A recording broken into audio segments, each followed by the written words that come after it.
Yeah, I feel great right now. I think it's kind of one of those things where I've had to learn as we go. Trying to limit how much I throw before the game and make sure that I'm staying on top of that and doing stuff to recover. But I feel like I've been able to do that, and our training staff has helped me along the way. So, I feel great right now. A few more for these guys. Andrew. Reed, how have you kind of evolved as the season's gone on? Obviously, you had that really strong start and kind of faded towards the middle, dealt with some injuries, and now you seem to be pitching at your highest levels. I think it's one of those things where I've just been trying to throw the ball in the box as much as possible, challenge hitters, do everything I can to get ahead and stay ahead. And I think that's been the biggest part of it so far. Tim and then JP. For Phil, you've done this a lot in the postseason. Like, how have you learned how to maintain your body for 6th and then the 7th month of the season as a reliever? Kind of piggybacking off of Reed, it's learn as you go. I think my first year was a COVID year, so that made it a lot easier from a workload standpoint. But then going to Houston and, with spring training and, 60 some appearances a year, another 10 in the postseason, kind of have the luxury of adrenaline in this time of year. That helps out a lot, but the recovery process is a little tougher this time of year. So leaning on some anti-inflammatories and a little extra work in the training room is kind of just what you have to do. JP. You guys have seen a couple bullpen games this postseason from the other side. As relievers, do you like partaking in bullpen games? Go ahead. That's kind of a tough question.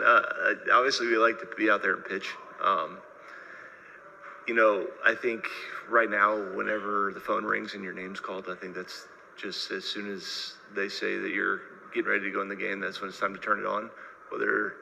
If that's in a bullpen game in the first inning, sure. Or if it's in the 9th inning, it's still trying to figure out how to focus to get the mission done and go out there and compete.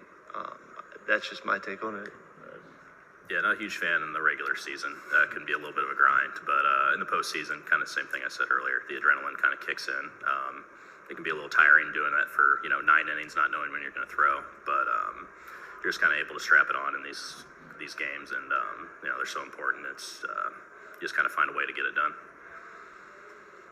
Go to Manuel and then to Andrew. In a bullpen game, do you generally know when you're going to come into a game, or that's a question for both of you guys, or are you just waiting for the phone to ring?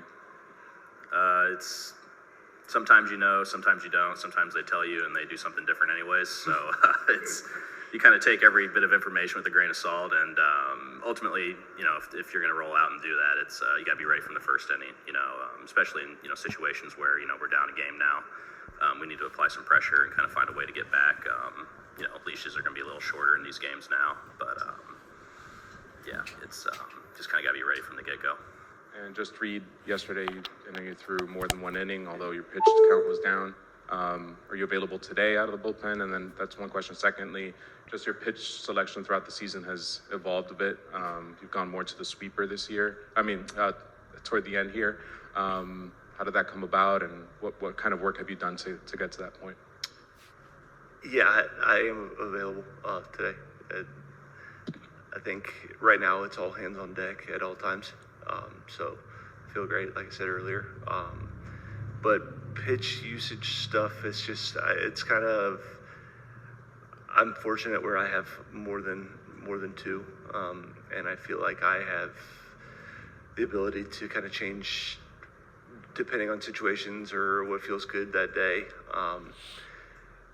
I think it's more of just kind of just depending on what I'm seeing in at-bats and what I feel that day. I think that's really the biggest thing, of the confidence in those pitches, and still using everything, but still, if you see something where one pitch feels better than the other, then maybe that day it is that pitch. I think it's just depending on where I'm at and the hitters and stuff like that. I think that's just kind of the things that we go about and do our research on and use it. Andrew. Phil, for you, you really emptied the tank there in Milwaukee. What is the challenge of kind of working consecutive days, heavy workload, and then what can you kind of teach maybe some of the more inexperienced playoff arms about what that journey is like kind of through the postseason? I can't speak for everybody on how they feel with workload, but for me, it's pitch execution just tends to drastically go down, and it's a little harder to get the ball in the box, a little harder to get the edges. With the deep pitch mix and not throwing hard, I really rely on being able to get to the edges a lot and be able to mix my pitches. Some days, on back-to-backs, 3 in a row, sweeper's not there, 4 seams just not in the box, some situations like that. Really just got to find a way to compete, find what's working for you, and just be able to attack hitters and challenge them, especially this time of year and, facing a really disciplined Dodgers team. You got to beat them in the box. These guys don't chase very much. They have really good swing decisions. A lot of it's just finding a way to get in the box and challenge guys whenever you don't have your best stuff. We'll finish up in the third row in the middle. Reed, this is a matchup that the Japanese are paying attention because of the Senga, Ohtani, Yamamoto. How does it feel to pitch in a game that many Japanese people watch it? Yeah, so I had a couple teammates from Japan text me or send me messages yesterday. It's cool. Obviously, I was lucky enough to have the experience to go over there and play.